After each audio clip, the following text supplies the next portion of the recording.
আসসালামু আলাইকুম। কেমন আছেন সবাই? আজকে মালবেরি নিয়ে আপনাদের সাথে আলোচনা করব। তো মালবেরি এখন কিন্তু খুব পছন্দের একটা ফল। বিদেশি ভ্যারাইটির বেশ কয়েকটা মালবেরি বাংলাদেশে হয়।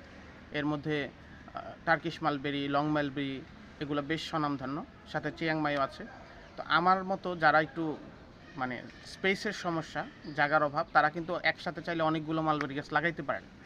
তো সেই জন্য আমি কি করেছি, এই যে একটা গাছের মধ্যে গ্রাফটিং করে দিচ্ছি। এটা মূলত কিন্তু একটি ইন্ডিয়ান মালবেরির জাত। এই যে পাতাটা দেখেন, এটা হচ্ছে ইন্ডিয়ান মালবেরির জাত। এই যে পাতাগুলো খেয়াল করলে দেখা যাবে।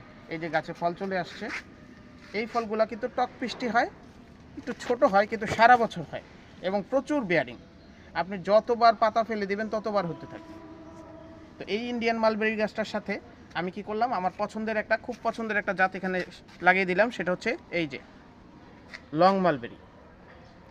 লং মালবেরির পাতাটা কীভাবে চেনা যাবে? এই লং মালবেরির পাতাটা কিন্তু একটু গোলাকৃতি হয় এবং সাইডে একটু র্যাক র্যাক হয়। আর এই মালবেরির পাতার উপরের অংশ কিন্তু একটু খসখসে হয়। হাত দিয়ে টাচ করলে নিচের চাইতে উপরের অংশ আপনি একটু খসখসে পাবেন। আর মাথার অগ্রভাগটা সরু।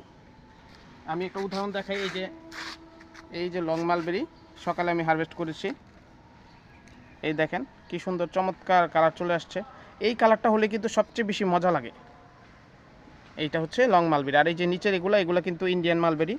এগুলোও মজা, কিন্তু এগুলো পাড়তে অনেক সময় লাগে, কষ্ট লাগে।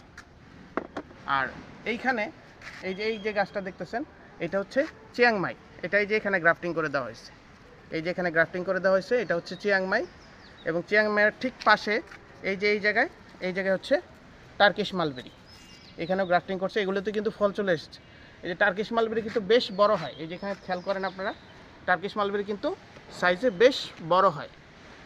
তো এই যে মালবেরিটা আপনারা চাইলে 2-3 জাত ইচ্ছা করলে একটা গাছের মধ্যে গ্রাফটিং করে লাগাতে পারেন এবং প্রচুর ফলন হয়। আর খুব বেশি যত্ন লাগে না। আমি কিন্তু দেখেন ছোট্ট একটা এই যে 5 লিটারের যে তেলের প্লাস্টিকের ইয়ার মতো আছে পাত্র, সেটার মধ্যে লাগিয়েছি। এই পাত্রেই কিন্তু যথেষ্ট সে ফলন দিচ্ছে। তবে আপনি যদি বড় গাছে লাগান বা বড় একটা ড্রামের মধ্যে লাগান বা বালতিতে লাগান, তাহলে কিন্তু অনেক ফলন দেবে। খুব বেশি যত্ন লাগে না। প্রতি 15 দিনে একবার তরল সার দেন। ফাঙ্গিসাইড, পেস্টিসাইড আমি ওভাবে স্প্রে করি না। তো পিঁপড়ার আক্রমণ হলে আপনি করতে পারেন। আর বছরে 2 বার, বর্ষার শুরুতে এবং শীতের শুরুতে আপনি যদি এটাতে কিছু জৈব সার দেন, তাহলে মাশাআল্লাহ প্রচুর হবে। আর মালবেরির জুস বলেন, বাচ্চারা এমনিও খেতে খুব পছন্দ করে। এটা কিন্তু চমৎকার লাইটেবল একটা টেস্ট। তো আমি চাই আপনারা চেষ্টা করুন। সেই পর্যন্ত হ্যাপি গার্ডেনিং।